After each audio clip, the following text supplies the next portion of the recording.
révélation, un cœur qui a soif de toi, un cœur qui veut passer à un autre niveau, un cœur qui veut passer à un autre niveau avec toi, un cœur qui veut te connaître davantage. Parce que parfois, le secret de la marche avec toi, c'est davantage de te connaître, davantage d'avoir une intimité avec toi. Et c'est ce que nous voulons ce soir, Seigneur. Que tu viennes et que tu nous remplisses. Que tu viennes et que tu nous enseignes. Inspire les paroles de nos bouches et les pensées de nos cœurs. Afin que tout ce qui soit fait, tout ce qui soit dit, soit orienté selon ta volonté, selon ton royaume. Et que l'honneur, que la gloire revienne à une seule personne, Jésus-Christ. Alors, Seigneur, Père, viens ce soir et manifeste ta présence. Viens ce soir et manifeste-toi. Viens ce soir et prends le contrôle. Touche les cœurs encore, Seigneur. Touche les cœurs et que ta volonté soit faite. Que ton nom soit béni, que ton nom soit célébré. D'âge en âge, Seigneur Jésus, prends le contrôle de ce moment. C'est en ton glorieux, c'est en ton magnifique nom, Seigneur, que nous te recommandons cette séance. Et avec action de grâce, nous avons prié. Et ensemble, nous disons tous Amen. Amen. Amen. Amen. Amen. Amen. Amen.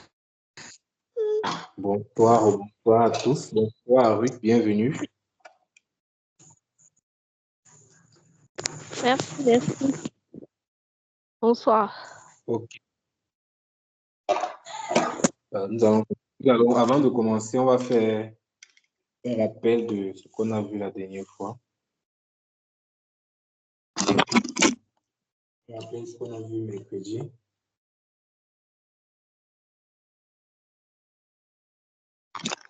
La parole à qui veut la prendre.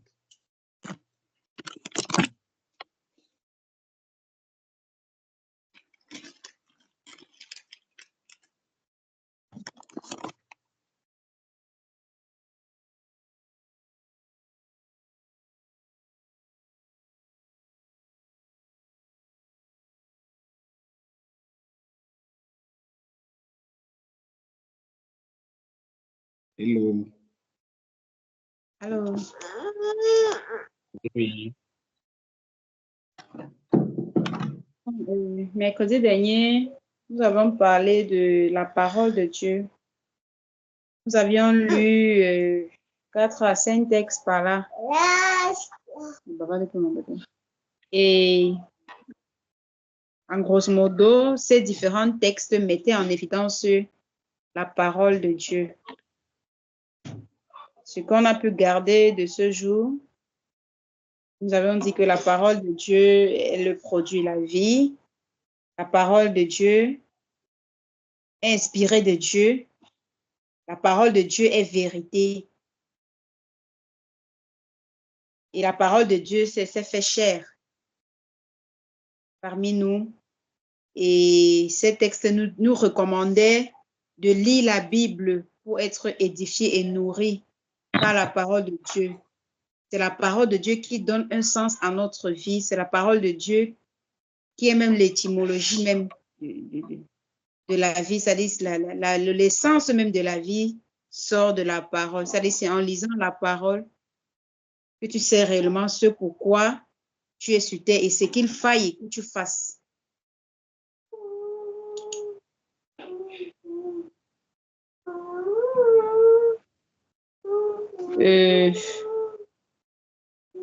On a également dit que tellement de choses dans la tête. Hein.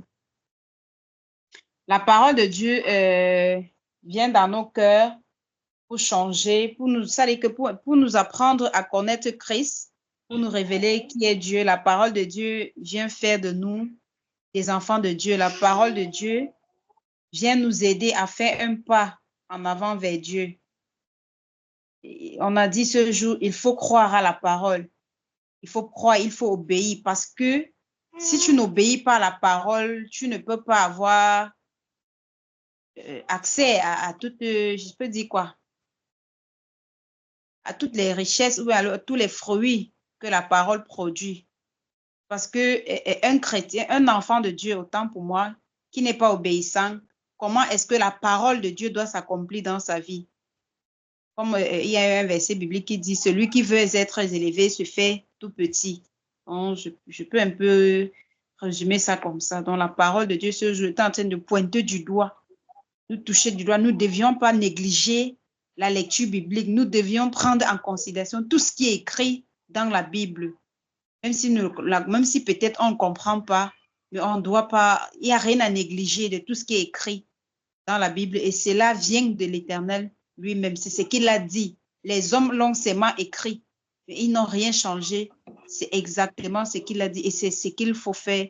Et nous devrions y croire. Absolument. Je m'arrête un peu là. Ça, c'est ce que je peux dire de ce qu'on a fait la dernière fois.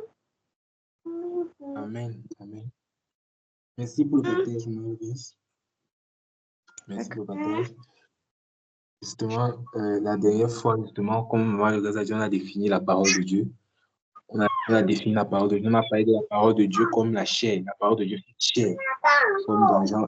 On a dit la parole de Dieu est esprit et vie. On a dit la parole de Dieu, c'est une semence. On a également dit la parole de Dieu, c'est une nourriture. La parole de Dieu, c'est la Bible. On a développé les textes qui nous expliquaient cela pas à pas. Parce qu'on dit que Jésus, c'est la parole. Quelque part dans Marc, Jésus explique encore que cette parole, c'est une semence. Et Jésus dit encore au diable que l'homme ne verra pas que le pain, mais de toute parole qui sortira la parole de la bouche de Dieu. Maintenant, ça, c'est la parole, entre guillemets, qu'on parle. Excusez-moi pour la tautologie. Et on appelle aussi la Bible la parole de Dieu. On s'est dit, mais pourquoi est-ce qu'on appelle la Bible parole de Dieu? Dans 2 Timothée, on dit, toute écriture est inspirée par Dieu. Je justifie juste une partie du verset. On dit le mot inspiré là-bas, en fait, ça veut dire soufflé par Dieu. Parce que dans sa parole, ou encore dans ce qu'il a dit, il a soufflé son esprit. Comme il a soufflé dans l'esprit de l'homme et l'homme est devenu une âme vivante, c'est la même chose qu'il a soufflé dans son esprit, la même chose qu'il a soufflé par son esprit. Et ce que moi, comme Marie-Grèce disait encore, c'est vrai, ce sont les hommes qui ont écrit, mais Pierre a dit c'est poussé par l'esprit. C'est poussé par l'esprit que les hommes ont parlé de la part de Dieu. C'est poussé par l'esprit que les hommes ont prophétisé. C'est poussé par l'esprit qu'ils se sont levés et ils ont commencé à dire tout ce qu'ils ont dit là, en fait. Ce n'est pas de leur propre initiative, non. Il y a quelqu'un qui les a inspirés. Et cette personne, c'est l'Esprit de Dieu. Or, Jésus, durant sa vie sur la terre, parfois, il arrivait un moment où il a comparé la parole de Dieu à une semence. Il a comparé la parole de Dieu à une semence. Et on s'est dit encore ce jour, pourquoi est-ce qu'il a comparé la parole de Dieu à une semence? Pourquoi est-ce qu'il a comparé la parole de Dieu à une semence? Où est le rapport entre les deux? Où est le rapport entre la parole de Dieu et la semence? On a dit, on voit la parole de Dieu et la semence, c'est qu'ils se comportent pratiquement de la même façon. Les étapes qu'ils produisent quand ils tombent dans quelque chose. Parce que chacun de nous ici, on est enfant de Dieu, on peut comprendre ça.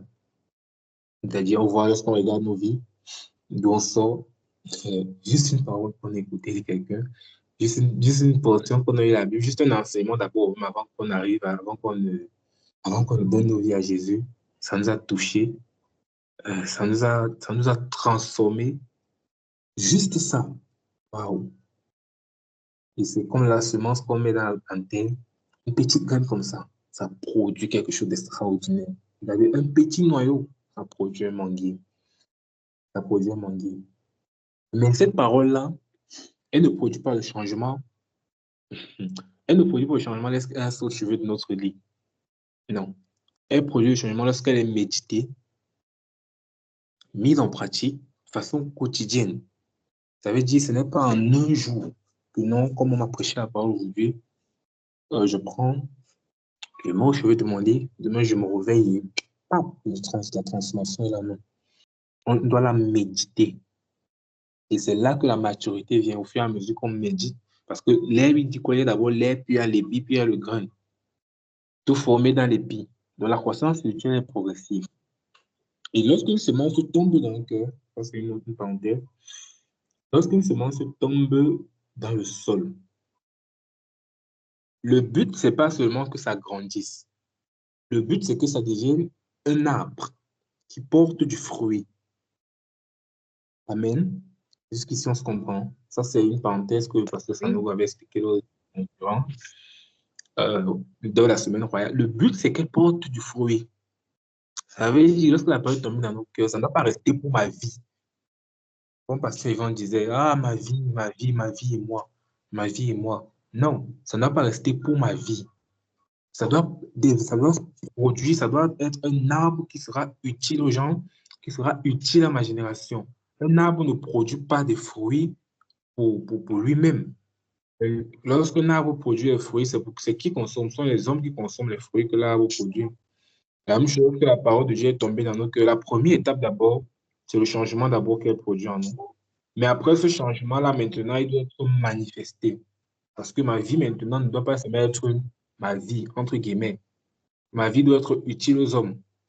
Ma vie doit servir. Ma vie doit impacter les gens de mon entourage. Mais ça, il n'y a rien d'autre sur cette terre qui peut faire ça comme la parole de Dieu. Il n'y a rien. C'est pour ça qu'en tant qu'enfant de Dieu, on doit se saturer de paroles. On doit toujours lire, on doit toujours méditer, toujours avoir des textes. Même lorsque j'ai raté un jour, je dois me rattraper. Pourquoi? Parce que je veux grandir dans la connaissance, je veux grandir dans la mise en pratique, je veux grandir dans l'application. Je veux grandir dans l'application. Et cette parole de Dieu intègre. Cette parole, elle est digne d'être confiance. Elle est digne en fait. Elle est digne qu'on la fasse confiance parce que c'est pas une parole d'homme. Et la vérité, c'est que qu'est-ce que je suis en train de vous dire? La vérité, c'est qu'on croit en elle pas parce que des hommes seulement sont venus parler. Parce que peut-être au départ, oui, on nous a parlé. Mais on est resté parce qu'on a vu ses œuvres. Parce qu'on a vu ses œuvres. On a vu ce qu'elle a fait. On a vu pas ce qu'elle a fait dans la vie des autres d'abord, mais dans nos vies.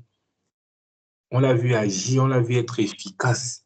Et là, nous, on a non, je peux mettre ma confiance. Il faut avoir confiance en elle. Il faut avoir confiance en elle. Elle est intègre. Même comme parfois, je ne comprends pas. Comme parfois, je passe par la veille de l'homme de la mort.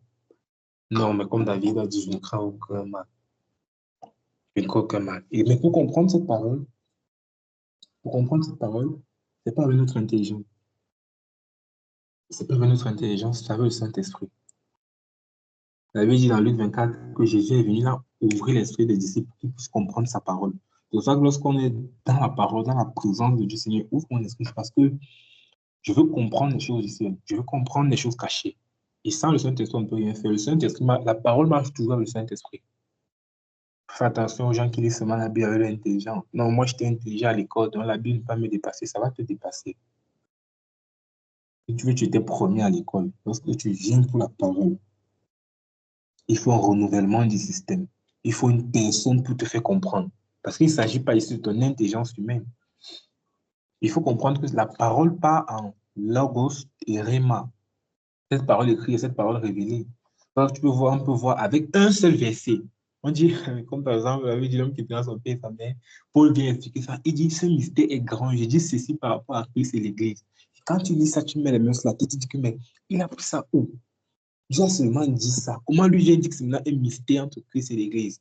Là, ce n'est pas écrit dans la Bible. Là, c'est une révélation qu'il a eue. Donc, là, il faut comprendre que, en fonction maintenant de ce qui est écrit dans le Logos, on a maintenant des rhémas. Il y a des choses maintenant que quelqu'un peut lire. Ce n'est pas écrit de façon, entre guillemets, claire. C'est là toujours. Et tu as besoin d'une personne maintenant qui est le Saint-Esprit. Parce que Dieu s'explique lui-même. La parole de Dieu s'explique elle-même. Et ça, c'est important lorsqu'on lit la Bible, on a besoin du Saint-Esprit. On a besoin du Saint-Esprit. Il faut être attentif lorsqu'on lit, il faut être attentif à la parole. Il faut être attentif, Seigneur. Qu'est-ce que tu me fais comprendre ici? Qu'est-ce que tu es en train de vouloir me dire? Et il dit dans Josué 1, verset 8, que ce livre de la loi ne s'éloigne point de ta bouche. Médite le jour et nuit pour agir fidèlement. Pour agir fidèlement selon ce qui est écrit. Pour agir fidèlement selon ce qui est écrit. C'est ainsi que tu auras du succès dans tes entreprises, c'est ainsi que tu réussiras. Le contact permanent avec la parole de Dieu produit toujours un changement dans nos vies à tous les niveaux. À tous les niveaux et du succès, toujours. Toujours et toujours. Donc, soyons toujours connectés à la parole de Dieu, soyons toujours connectés à cette parole qui est Dieu elle-même, qui est Dieu elle-même et qui est digne de confiance. Et surtout, cherchons toujours à grandir dans la révélation de la parole, à grandir dans les révélations de la parole, à être attentif à ce que l'Esprit a prévu pour nous. Amen. Amen. Aujourd'hui, pour avancer, on va parler d'un thème Est-ce que chacun a sa Bible? Parce que c'est une étude biblique. Est-ce que chacun a sa Bible? Bah, je n'ai pas ma Bible sur moi, mais je vais bien gérer le téléphone. Comme il dit que je me suis déplacée là, non? Donc, tu te Je suis sans déplaces téléphone. sans Bible. Ah, bien, le téléphone, non, grave. Non, tu te déplaces sans Bible. C'est que la Bible et le téléphone ne remplacent pas la Bible en papier. Je sais, tonton. Alors? Je sais. Ok, est-ce qu'on a eu le temps de lire les textes?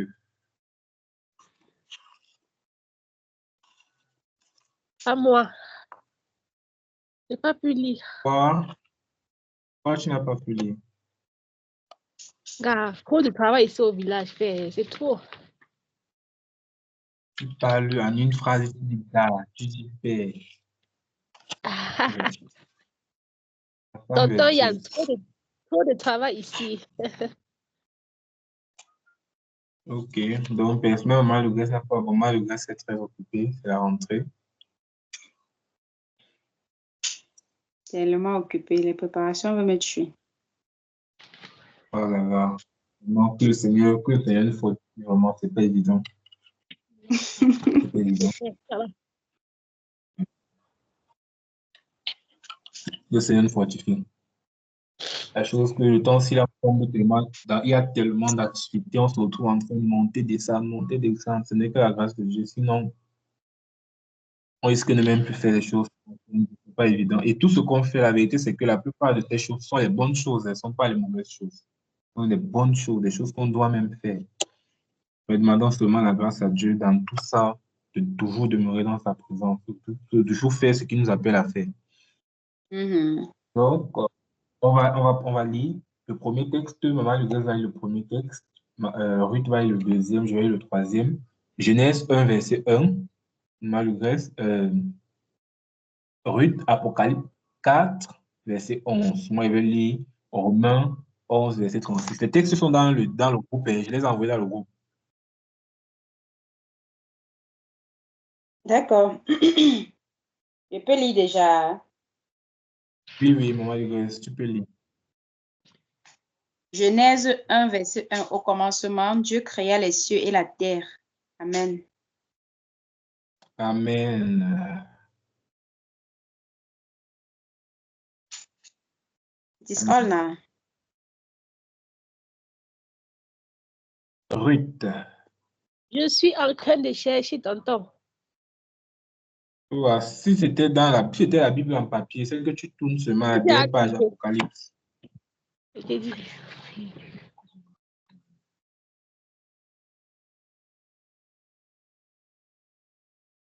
Laisse.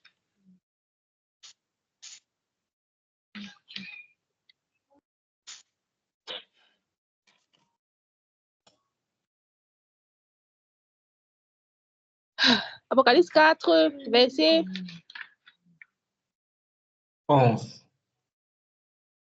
Clara ne me touche plus.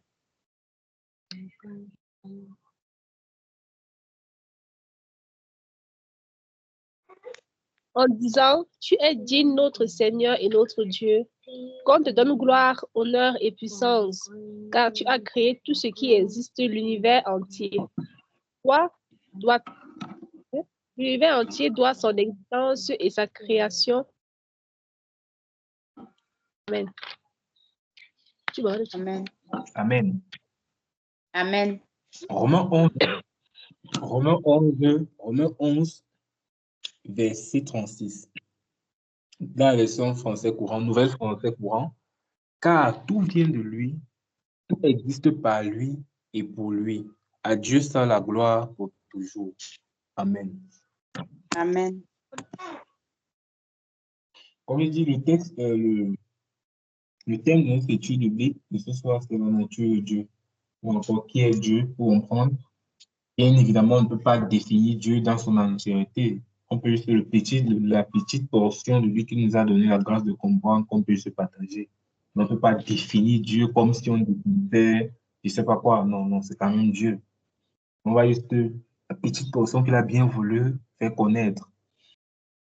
Et à partir de ces trois textes-là, les trois textes qu'on a lus,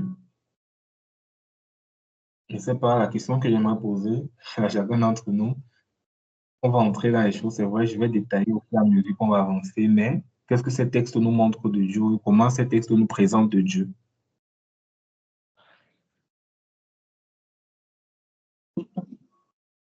Déjà, je sais, bon, ça présente Dieu comme celui qui a le plein pouvoir, qui a le pouvoir sur tout.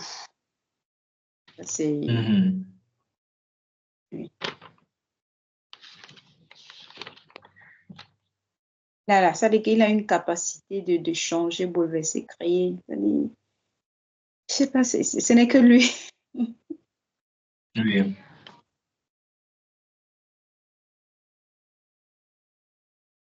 Oui, merci, Marie-Grace. Oui. Oui. Dieu, on présente Dieu là-bas comme le Dieu suprême, bref, le Dieu de tout. Le Dieu qui a fait tout.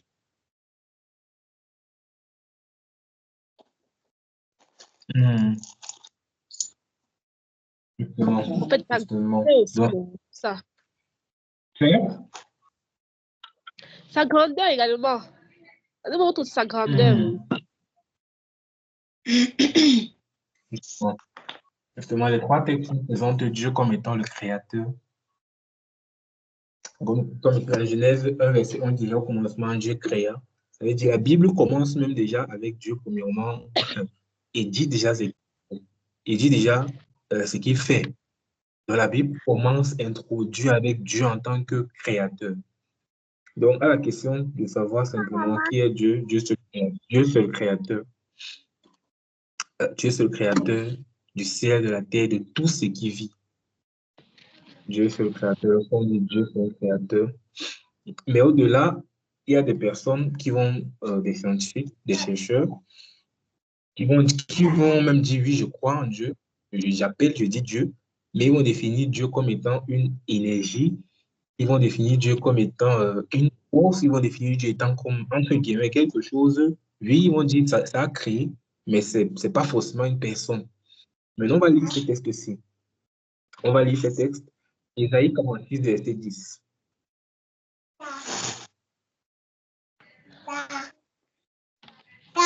Maman Lisa va lire Ésaïe 46, verset 10. Ruth va lire Genèse 1, verset 28. Moi, je vais lire Exode 33, verset 11. Ruth, Genèse 1, verset 28. Moi, je vais lire Exode 33, verset 11.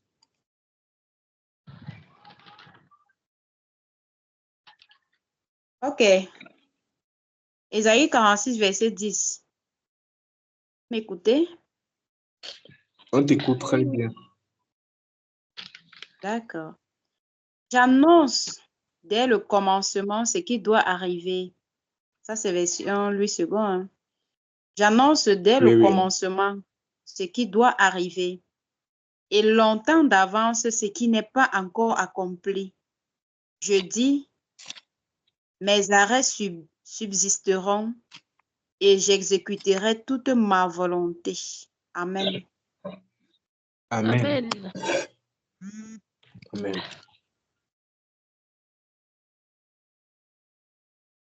Oui. Genèse 1, Oui, verset vas-y. 28.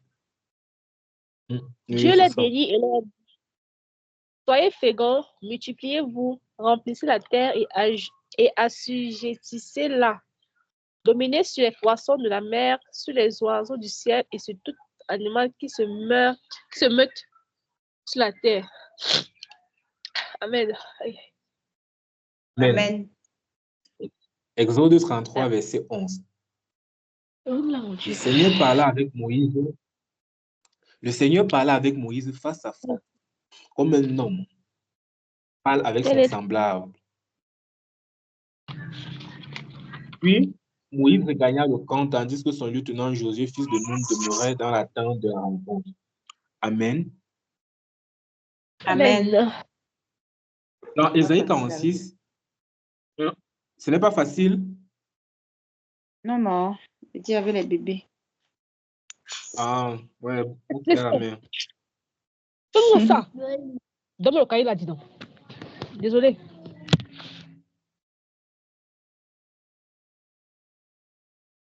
Oui, Esaïe. Dans Isaïe 46, juste un résumé, il dit, Isaïe, j'annonce à l'avance ce qui va arriver.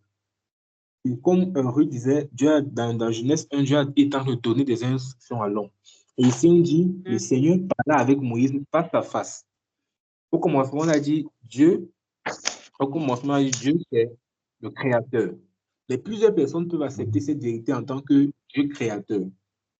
Mais ils ne vont pas accepter Dieu en tant que, je vais dire, en tant que personne ou en tant qu'individu. Bon, pas personne humain, bien sûr, mais en tant qu'une personne qui est dotée d'une intelligence. Or, les textes nous montrent déjà que Dieu parle, Dieu a une volonté. La Bible dit que Dieu parlait avec Moïse, Dieu parlait avec les Adam et Ève, Dieu a parlé à Isaïe, Dieu prophétisait. C'est une personne qui a une volonté. Il dit, j'annonce à l'avance ce qui va arriver. Donc, lorsqu'il a créé la terre, il avait déjà tout prévu, juste la fin. Juste avant que Dieu ne commence à créer quelque chose, il a déjà fini. Avant de commencer à créer.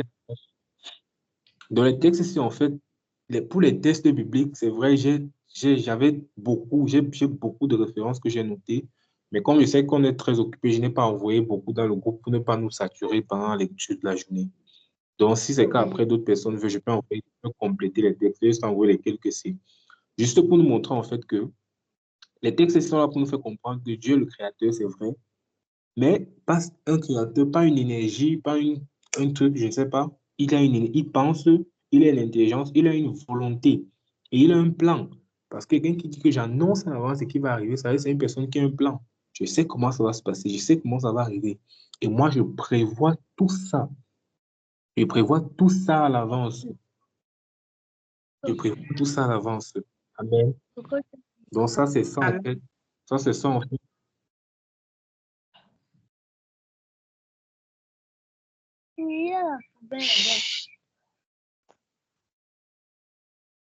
Oui, nous t'écoutons, Yann. Oui.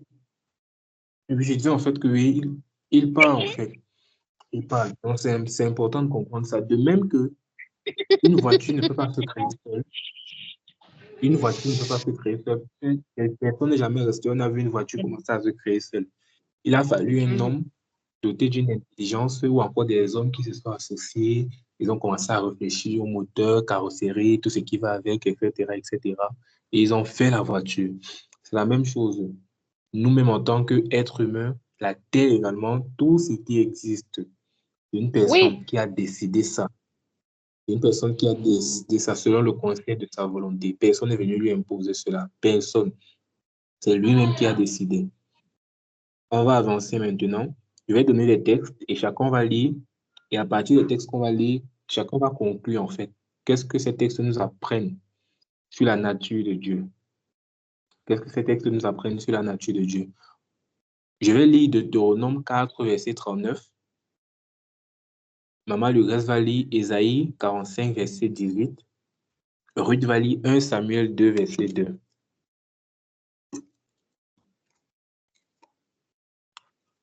Je vais lire de Deutéronome 4, verset 39.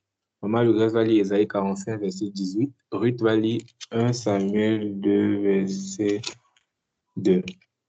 Deutéronome 4. Deutéronome 4, verset 39. Reconnaissez donc aujourd'hui et réfléchissez sans cesse que le Seigneur est ce Dieu, là aussi bien dans les cieux et sur la terre, et qu'il n'y a point comme lui. Amen. Amen. Amen.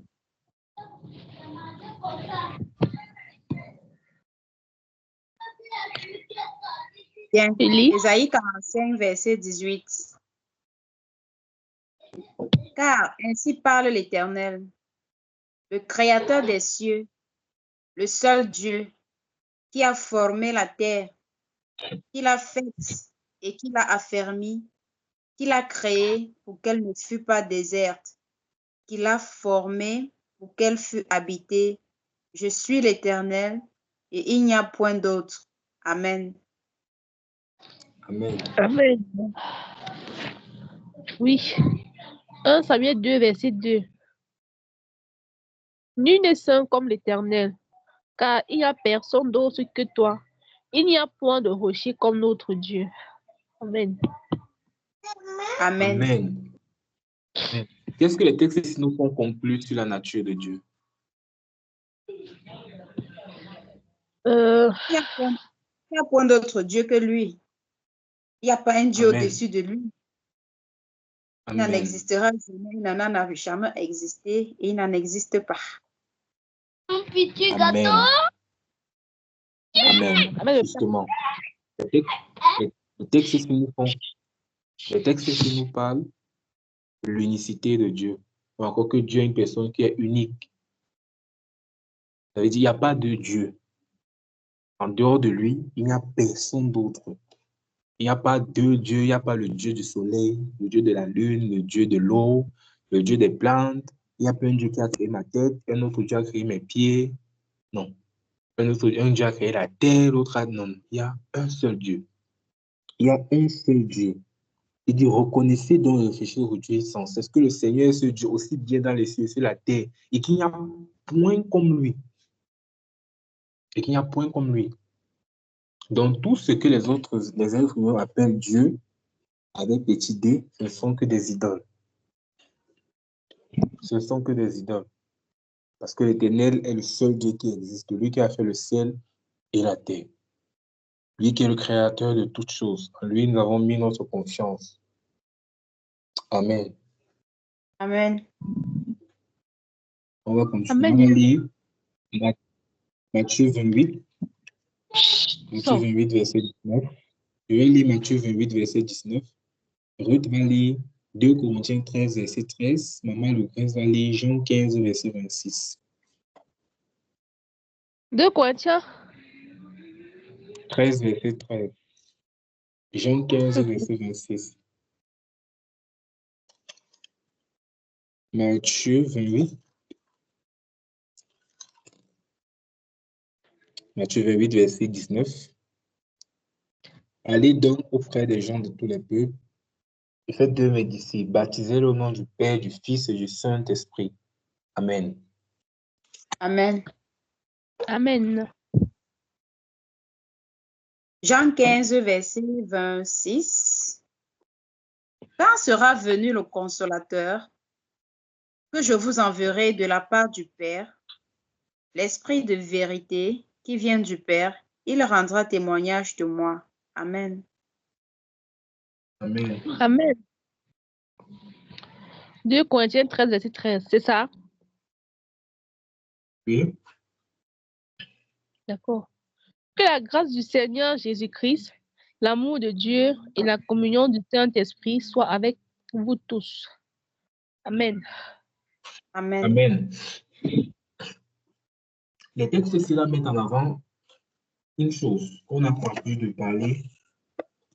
On dit souvent la Trinité. Oui, le texte de Ruth a dit que l'amour de Dieu le Père, la communion de l'Esprit et qu'est-ce qu'il y a encore dit là? Oui, relis le texte, s'il te plaît. Que la grâce du Seigneur Jésus-Christ, l'amour de Dieu et la communion du Saint-Esprit soient avec vous tous. Ici, là, Jésus parle de 3 personnes. Et dans le texte de Jean 15 encore, qu'est-ce que Maman Lucas peut relire Jean 15, s'il te plaît? Oui.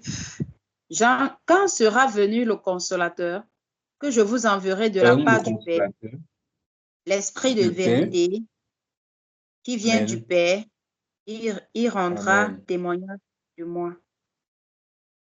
Ici, Jésus dit, quand sera venu le consolateur, l'Esprit de vérité, premièrement, l'Esprit qui vient du Père. Maintenant, Jésus dit, quand il viendra qui parle, c'est Jésus. On a pour habitude de parler, bon, dans la religion encore, on parle souvent de la Trinité. C'est vrai que le mot Trinité n'est pas clairement mentionné dans la Bible. Dans la Bible, il y a pas un endroit où on va forcément dire la Trinité. Non. Ce mot il n'existe pas dans la Bible. C'est juste que, en lisant la Bible, nos pères dans la foi, ceux qui ont établi, ils se sont rendus compte que Dieu s'est manifesté à l'homme de 3 manières différentes. Ou même encore depuis le commencement. Dieu n'était pas seulement Dieu. Non, Dieu était Dieu. Dieu était Dieu. Mais ce que Dieu se manifestait sous 3 formes différentes. Il se manifestait en tant que Père, en tant que Fils et en tant que Saint-Esprit. Or, la partie de Dieu qui a toujours été, les parties ou encore la manifestation de Dieu qui a toujours été beaucoup plus visible dans l'Ancien Testament, c'était Dieu, le Père. Bon, l'Esprit aussi se manifestait parce que c'est lui qui descendait sur les apôtres. Mais le Père, c'est lui qui orientait les prophètes et tout, que l'Esprit les conduisait. Mais le Fils, c'était rarement. On voit lorsqu'on parle du Fils, le Fils, c'est Dieu fait chair, hein. C'est-à-dire sa manifestation sur la terre. On peut voir lorsqu'il vient parler à Abraham, on peut voir lorsque Melchisedec vient donner encore lorsque Abraham donne sa dîme à Melchisedec, c'est une représentation déjà du Fils. Mais lorsqu'on parle du Fils, on parle d'abord de Dieu fait chair. C'est ça que représente le Fils. Et même depuis Genèse 1, lorsqu'on lit Genèse 1, oui.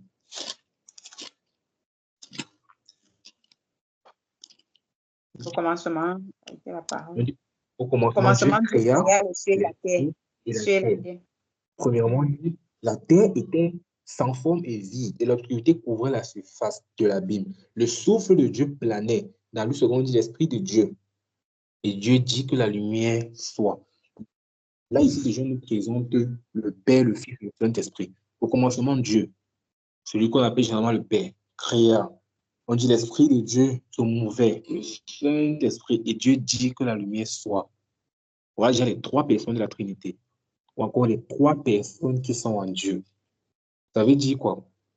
Dans Dieu, c'est-à-dire dans Dieu, notre Créateur, celui qu'on sait, celui qu'on adore, il y a le Père, il y a le Fils, il y a le Saint-Esprit. Ce n'est pas 3 personnes, non. C'est comme je suis Yann, j'ai mon corps, bon, je suis un esprit, j'ai mon corps et j'ai mon âme. Lorsque je meurs, mon corps est là au sol. Quand les gars ont dit, ouais, il est parti. Celui qui est au sol là, peut-être c'est Yann, mais celui qui je veux également monter auprès du Père, c'est toujours moi. Donc les 3 ne sont pas dissociés. C'est important de comprendre ça dans la nature de Dieu, que Dieu est 3 personnes en une seule. Et chacune de ces personnes de la Trinité a un rôle bien précis.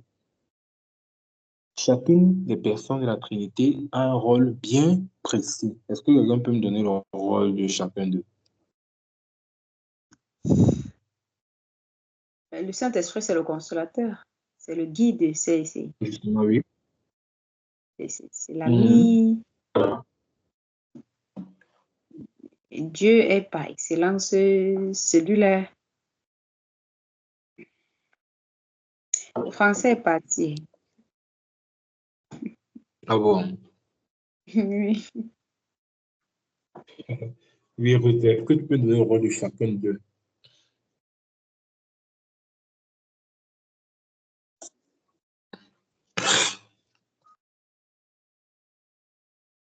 Est-ce que Ruth est encore avec nous? Oui, j'écoute. Est-ce que tu peux donner le rôle de chaque personne de la Trinité?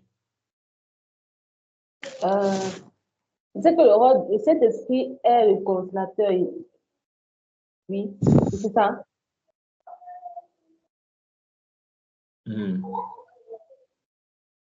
Pour l'âme, je ne connais pas. Il y a le Saint-Esprit, l'âme et le corps.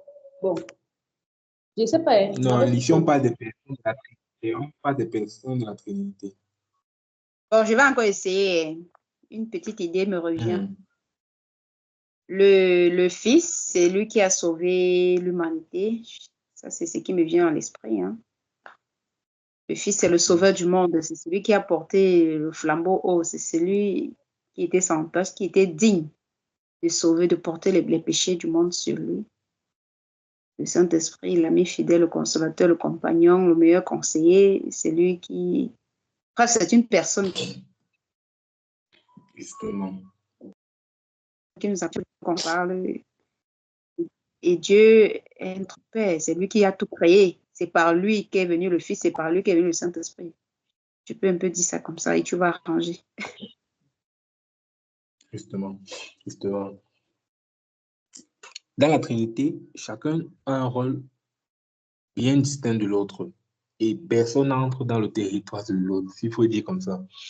S'il faut expliquer le rôle de chacun dans la Trinité, le Père Le Père, c'est celui qui conçoit. C'est-à-dire, le Père, on dit souvent que le Père, c'est la volonté. C'est celui qui va concevoir l'idée. Il va expliquer dans la création. Il va expliquer ça par exemple dans la création. Pour créer le monde, pour créer la terre, certains de nos pères, ils vont expliquer en disant que c'est comme s'il y a eu un concert au ciel, pas un concert de musique. C'est-à-dire, on fait une réunion entre le Père et l'Esprit. Pourtant bien, le Père dit ceci. Pour expliquer un peu le rôle de chacun, pour qu'on voit. Le Père dit, créons l'homme, on va créer l'homme à notre image. Ça, c'est ce qui est juste, n'est-ce pas? Ça veut dire, il émet l'idée, il émet la volonté. Maintenant, Bien écouté. allô? On t'a pas bien. Oui, on t'a pas bien écouté Allô? déjà.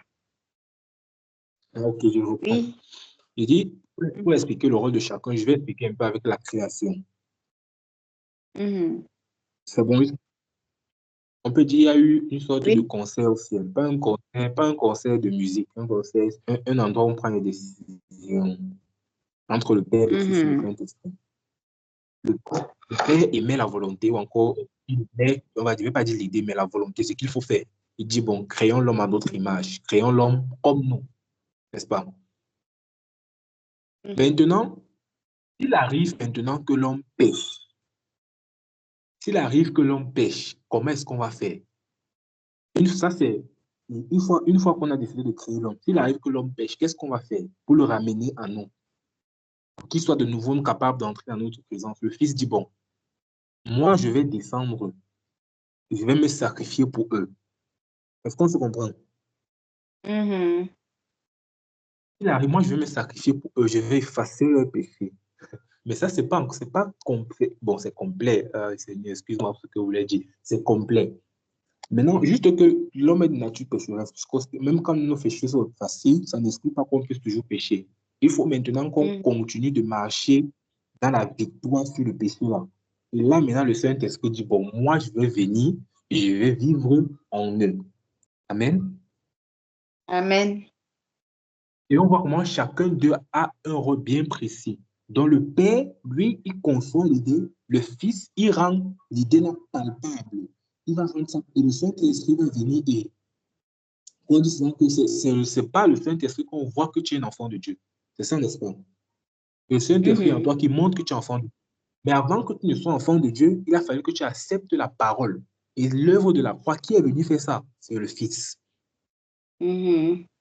Et qu'est-ce que le Fils dit? Il dit, je ne fais rien de moi-même, mais mon Père m'a envoyé. Et qui a envoyé le Fils? C'est le Père. Et c'est important de comprendre en fait le rôle de chacun dans la Trinité et que personne dans la Trinité ne prend la gloire. Il n'y a personne. Regardez ce que Jésus fait. Lorsque Jésus fait la terre, tout ce que Jésus faisait, qu'est-ce qu'il disait? Il disait toujours que je ne fais rien de moi-même. Quand on veut lui donner la gloire, il dit, je ne fais rien de moi-même. Tout ce que je fais, c'est fait par le Père. Quand on lit encore les lettres de Paul, le Père dit, tout était créé par le Fils et pour le Fils.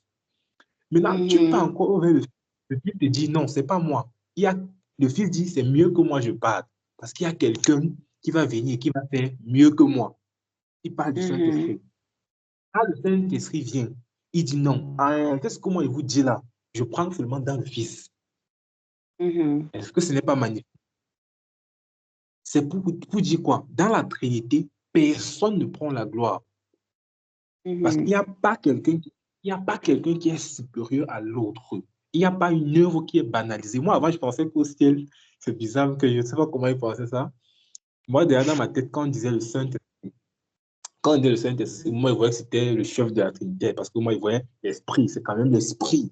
L'Esprit de Dieu, surtout quand la Bible disait que qui a connu les personnes. Parce qu'au ciel, c'était lui qui était au summum. Non, c'est pas ça. C'est pas comme s'ils sont à trois au ciel, sur trois trônes, non. C'est vrai qu'on dit que le Fils est monté, mais juste parce qu'il est monté avec son corps. C'est pour ça que maintenant il est assis. Mais sinon, c'est toujours Dieu, en fait. C'est toujours Dieu dans une autre de ses manifestations. Donc, personne ne prend la gloire. Le Fils est Dieu. On peut voir ça dans 1 Jean 5, verset 20, ou encore dans Hébreux 8. Le Père est Dieu. On peut voir ça dans Jean 6, verset 27 et Jude 1, verset 1. Le Saint-Esprit est Dieu. On peut voir ça dans Actes des Apôtres, Ananias, Saphira, dans 1 Corinthiens 3, verset 16. Donc, chacun des trois est Dieu. Personne n'est moins Dieu que l'autre. Est-ce qu'on se comprend jusqu'ici? Oui. Donc, ce sont des notions que c'est important de comprendre. Pourquoi on ne se dise pas que ah non, dans la Trinité, c'est tel qui est plus grand. Non, non, non. Donc, la définition de Dieu et la plupart, lorsqu'on va être là, les gens autour de nous essaient de comprendre qui est Dieu. Mais nous, en tant qu'enfants de Dieu, la définition de Dieu que les gens auront, c'est ce qu'ils verront manifester en nous. Pas une autre chose. C'est que l'image que les gens auront, parce que nous, on parle de Dieu. Lorsque tu vas parler de Dieu à quelqu'un, la définition qu'il aura, c'est ce que toi, tu vas montrer. Tu vas pas, tu vois, tu es méchant, tu es menteur, mais tu parles de Dieu. Tu vas te dire, non, votre Dieu, là, c'est la foutaise. Il ne peut pas croire. C'est pas ça. Exactly. Donc, Dieu a tout créé. Dieu a tout créé, tout ce qui existe. Les archanges, comme on a vu dans les cours au début, lorsqu'on parle de la création, on parle des 3 archanges que Dieu a créés. On parle de l'archange Michel, celui qui est là pour le combat. On parle de Lucifer. On parle de Lucifer, le ministère de la culture, de la louange. On parle de Gabriel, la communication, celui qui parle toujours, l'ange Gabriel. Et Lucifer, celui qui est devenu maintenant le diable, n'est-ce pas? Celui qu'on appelle maintenant le diable. Celui qui est maintenant le diable. Quel était le rôle de Lucifer? Le rôle de Lucifer, là on est un peu en train de parler de Dieu dans l'ensemble de la création. Son rôle, c'était juste de révéler la gloire de Dieu. C'est-à-dire, personne ne voyait Dieu en réalité. Personne ne voyait Dieu. Ce que lui était censé faire, c'est de prendre le cœur des gens, c'est de prendre le cœur des hommes, de prendre en fait, de ramener le cœur des anges vers Dieu. Mais au moment où il s'est rempli d'orgueil, quand on lit Ézéchiel dit qu'il était magnifique. Il dit qu'il était magnifique, astre brillant tellement, et il s'est enorgueilli de ça. Il a voulu prendre la place de Dieu. Et on l'a précipité sur la terre. Pas Dieu, c'est pas Dieu qui l'a précipité sur la terre. Pas Dieu, c'est Gabriel. Ce n'est pas comme si Lucifer s'est battu avec Dieu. Ça, c'est juste une parenthèse. Lucifer ne s'est pas battu avec Dieu. Dieu ne se bat pas avec sa création. Même à la fin, ce n'est pas Dieu qui va se battre avec lui. Ce sont les anges. Parce qu'il y a des gens que, comme il disait, ce que le prophète Joël Tachou disait aujourd'hui, il y a des gens qui ont dit, on a pris Lucifer, on l'a mis à une position que non. Dieu ne se bat pas avec lui. Dieu le prend avec sa main, il l'enferme, il l'attache. Il n'y a pas de combat que, comme avant tes péchés, on mettait tout, que Dieu prend l'épée, il bagarre quoi avec lui. Donc, il était précipité. Et même pas par Dieu. Parce que Dieu ne va pas se battre avec sa création. Non, il n'y a pas de temps. Il est descendu. Maintenant, il y a une place qui a été perdue au ciel. C'est la louange. Ce ministère, en fait, de ramener le cœur des gens vers Dieu. Et bon, on avait dit qu'il était précédé avec un cœur des anges, qui sont devenus des démons. Et un démon, c'est un être qui est tourmenté, on connaît un être qui a un problème d'identité, il ne connaît plus qui il est. Il est tourmenté également. Et ce ministère était différent. C'est maintenant nous, on entre en jeu. Dieu a créé l'homme. Dieu a créé l'homme, un nouveau ministère qui va manifester sa gloire. Donc nous, maintenant, on est là pour manifester la gloire de Dieu, pour révéler Dieu à la création. C'est là qu'on va faire d'autres études, qu'on va un peu expliquer la Bible. Ce que c'est que la Bible? Quand on dit la Bible, c'est l'histoire d'un royaume ou encore d'un roi qui cherche à étendre son royaume. C'est-à-dire qu'au travers de moi, de ma le gré de chacun d'entre nous, on doit voir Dieu. Donc la gloire de Dieu est censée se manifester en l'homme. C'est pour ça que lorsqu'il crée l'homme, qu'est-ce qu'il fait? Il met en lui son esprit. C'est pour dire en réalité, l'homme, c'est une extension de moi. L'homme, c'est une extension de moi. Et ce que Dieu a fait avec chacun d'entre nous. Et il a créé la terre, il a mis l'homme pour que l'homme domine, pour que l'homme reste dans le jardin cultivé. Mais l'homme ne devait pas manger le fruit. L'homme ne devait pas manger le fruit. C'est si on va peut-être continuer, les autres cours. L'homme qui a mangé le fruit, on voit ce qui est entré. La désobéissance est entrée. Les gens disent, mais pourquoi Dieu était là? Pourquoi il n'a pas intervenu? Il sait tout. Oui, c'est vrai. Dieu n'a pas réagi. Là, on est un peu en train de parler de la création. Dieu n'a pas réagi, c'est vrai. Parce que Dieu a donné le libre arbitre à l'homme. Moi, je t'ai dit, et si Dieu venait intervenir encore, ça devait être... Dieu ne s'initie pas dans les affaires des hommes si on ne l'invite pas. Il ne fait jamais ça. C'est pour ça que la plupart d'entre nous, les humains, on est frustrés à cause de ça. Oh, Dieu ne voit pas ce qui se passe sur la terre. Non. David dit clairement que la terre, il a donné au fils des hommes. Si moi, je donne mon téléphone à quelqu'un, c'est mon téléphone, je t'ai donné, c'est plus ma part. Si je vais encore prendre pour utiliser, je dois venir te demander, s'il te plaît, donne-moi. Du coup, Dieu ne peut pas intervenir sur la terre. C'est David le dit ça. Dieu ne peut pas intervenir sur la terre si un homme ne lui donne pas l'autorisation. Donc là, Adam était devant une situation. Il aurait pu dire, Père, viens m'aider. Je ne sais pas quoi faire. Dieu devait venir. Ce n'est pas ça. Mais là, il a agi lui-même. Et c'est ce qu'on vit chaque jour. C'est ce qu'on vit chaque jour. On se dit, ah, Dieu maintenant, Dieu agit encore. Dieu n'a pas changé. Dieu nous aime. Dieu nous aime. Mais nous, on doit prendre conscience que dans tout ce qu'on fait, on n'a pas conscience que dans tout ce qu'on fait, on doit toujours l'inviter. Donc, avant de conclure avec la dernière partie, c'est que Dieu est le créateur, Dieu a tout créé. Il a créé tout ce qui existe, tout l'univers a été créé par lui. Tout l'univers a été créé par lui. Il aime l'homme, il a créé l'homme, il a mis en lui son esprit. Et dans la création, dans la Trinité, il n'y a personne qui est plus grand que l'autre. Chacun a un rôle précis. Ce ne sont pas des personnes différentes, non. Les trois sont Dieu. Les trois sont Dieu. Chacun doit son rôle. Dans les prochains jours, on va mieux expliquer le rôle de chacun. Qu'est-ce que le Père fait? Qu'est-ce que le Fils fait? Qu'est-ce que le Saint-Esprit fait? De façon concrète, pour qu'on puisse comprendre. Et enfin, également, il y a les attributs de Dieu. Alors, on parle de la nature de Dieu et des attributs de Dieu. Lorsqu'on parle de la nature de Dieu, on parle ici de son essence, ce qu'il est. Ça veut dire ce qui le définit lui en tant que Dieu et qui fait de lui l'être éternel, ce qui le distingue en tant qu'un être divin. Maintenant, lorsqu'on parle de ses attributs, on parle de ses caractéristiques ou encore de ses qualités, ce qui se manifeste, lorsqu'il agit selon sa nature, en fait. Donc, par exemple, on va souvent dire, qu'est-ce qu'on va souvent dire? Lorsqu'on dit les attributs de Dieu, c'est ce qui décrit l'aspect, les caractéristiques en fait de son être. Par exemple, on dit souvent que Dieu est éternel, Dieu est saint, Dieu est amour, Dieu est tout-puissant, Dieu est omniprésent, Dieu est omniscient, tout ça, là, sont ces attributs là-bas. Dieu ne change pas. Il sont les attributs de Dieu plutôt là-bas. C'est pas sa nature, ce sont ses attributs. Amen. Amen. Maintenant, est-ce qu'on peut faire une conclusion alors quelqu'un a quelque chose à ajouter ou chacun peut nous dire ce qu'il a retenu de l'étude biblique de ce soir pour qu'on conclue?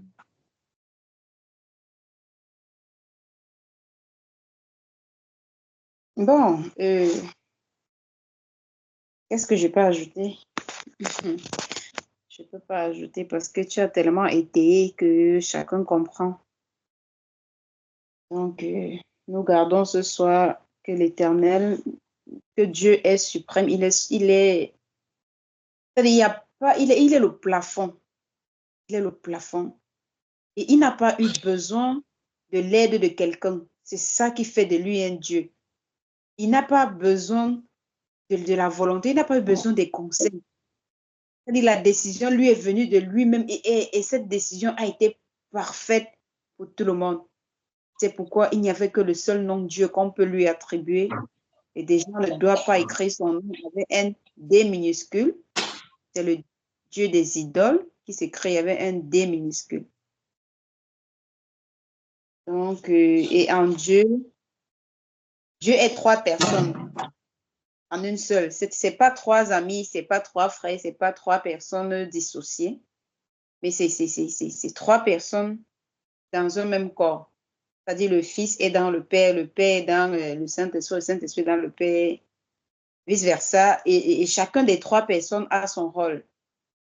Le Père a eu la volonté de créer l'homme parce que déjà, il voulait reconstituer son ministère de louange, de gloire qui avait disparu. Il voulait donc que l'homme soit celui-là qui va désormais porter les cœurs des anges, de ceux qui le louent vers lui. Il a dit, pourquoi ne pas créer quelqu'un qui nous ressemble pour qu'il puisse maintenant faire cette tâche, accomplir cette tâche. Et il a eu donc la volonté, la pensée et le Fils. Le Fils, il a eu donc la volonté, il a créé l'homme à son image. Et puis l'homme n'a pas obéi à la volonté de Dieu parce qu'il a fait sa volonté à lui. Et je peux dire, ce plan a échoué. Et le fils s'est donc proposé, a dit au père, bon, moi, je peux arranger ça comme ça. Je peux racheter l'homme là. Le fils s'est donc proposé de rendre palpable ce que le père avait au préalable. Et le Saint-Esprit a dit, bon, comme on leur a racheté, moi, je serai désormais en eux. Voilà un peu. Je m'arrête là. Si vous parlez, on va finir jusqu'à demain. Amen, amen. Merci, maman de Grèce. Merci beaucoup pour la journée. Ruth. Ajouter, grand. Rien ajouter.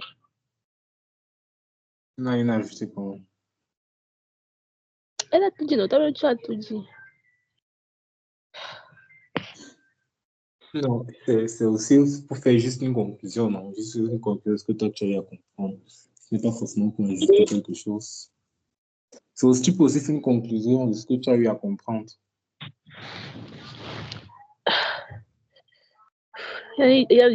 J'ai pas vraiment la force de parler. Ok. Ouais, Seigneur. Va jouer dehors. Et que le Seigneur te donne la force de parler prochainement. Ouais, il y a un gars qui me casse. Oui. C'est toi. Donc, on rend grâce au Seigneur, on rend grâce à Dieu pour cette magnifique soirée. La prière, c'est que nous soyons davantage connectés à l'heure.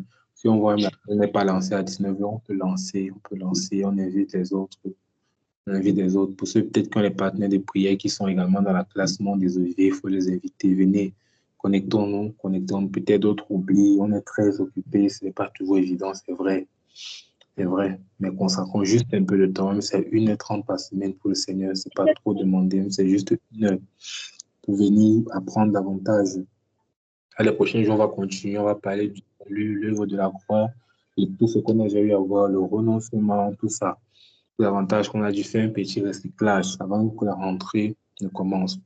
Donc, que Dieu fortifie chacun d'entre nous, que Dieu dispose de nos temps et que dans toutes nos activités du jour, la main de Dieu soit étendue et que chacun d'entre nous, on apprenne à lui faire confiance. Chacun d'entre nous, quelle que soit la situation peut-être qu'on vit, quel que soit ce qu'on traverse, n'oublions toujours pas, ce n'est pas ce qu'on vit, ce n'est pas ce qu'on fait, ce n'est pas ce qu'on a fait qui nous définit, non. Je suis ce que Dieu dit que je suis. Je ne suis pas le résultat de mes erreurs. Je ne suis même pas le résultat de ce que j'ai fait de bien. Je suis le résultat, je suis le produit de la grâce de Dieu. C'est une vérité que chacun d'entre nous, on doit faire asseoir dans nos cœurs. On doit faire asseoir dans nos cœurs. Amen. Amen. On va Amen. prier. On va prier. Que ta présence en moi devienne réelle. Que ta présence en moi devienne palpable. Je veux une autre dimension de toi. Que ta présence en moi devienne réelle. Que ta présence en moi devienne palpable. Je veux une autre dimension de toi. Que ta présence en moi devienne réelle. Que ta présence en moi devienne palpable. Je veux une autre dimension de toi. La dimension du toucher. La dimension de gloire. La dimension de puissance. Seigneur. La dimension du parler, la dimension de gloire, la dimension de puissance. Seigneur, ce soir, nous voulons te rendre grâce, nous voulons te bénir pour la magnifique soirée que tu nous as fait passer. Nous avons encore appris ce soir que la définition que les hommes auront de toi, c'est ce que nous, on va refléter, c'est ce que nous, on va montrer. Alors, accorde-nous la grâce, Seigneur, de pouvoir te refléter au monde. Que lorsque les gens vont voir ma vie, vont voir nos vies, ils vont pouvoir te voir. Ils vont pouvoir te voir. Ils vont pouvoir te voir. Nous abandonnons totalement à toi, Seigneur. Nos vies t'appartiennent. Bâtis-nous davantage et que ton Saint-Esprit nous fasse porter des fruits dignes de la repentance, des fruits dignes des enfants de Dieu. Parce que ce n'est pas nous qui portons les fruits, non. De nous-mêmes, on ne peut pas être agréable à toi. Mais on a besoin de toi, on a besoin de toi, uniquement de toi. Alors remplis-nous, Seigneur. Nous voulons être agréables, nous voulons faire ta volonté, Père. Nous voulons faire ta volonté, Père. Ne nous laisse pas. Ne nous laisse pas où nous sommes, ne nous laisse pas à ce niveau. Je prie pour chaque membre de cette classe, pour chaque membre de cette école, afin que davantage tu nous amènes dans les profondeurs de ton intimité. Davantage tu nous fasses te ressembler, davantage tu nous fasses te connaître. Merci pour nos vies. Merci pour ta main qui est tendue, Seigneur. Nous prions également pour ton frère, pour le Père de cette maison, pour le Père de cette œuvre. Davantage tu l'inspires. Davantage ta main soit sur ses œuvres, soit ce qu'il a fait, Seigneur. Tu lui donnes la sagesse nécessaire pour toujours pouvoir diriger tous ceux que tu lui as donnés. Merci encore pour sa vie. Je nous consacre tous dans le sang de Jésus-Christ, Seigneur. Nous sommes couverts dans le sang de Jésus-Christ. C'est avec l'action de grâce, Seigneur. Nous te recommandons nos vies. Nous te recommandons même nos journées afin que toi seul tu prends le contrôle. À qui d'autre irons-nous? Toi seul tu as les paroles de la vie. Ton nom est béni, ton nom est célébré, ton nom est acclamé. Avec action de grâce, nous disons ensemble Amen. Amen. Amen. Amen. On te dit bonne nuit. Rendez-vous le lundi prochain par la grâce de Dieu à 19h. Et nous avons également prié demain matin. Bonne nuit. Bonne nuit à tous. Bye bye. Merci.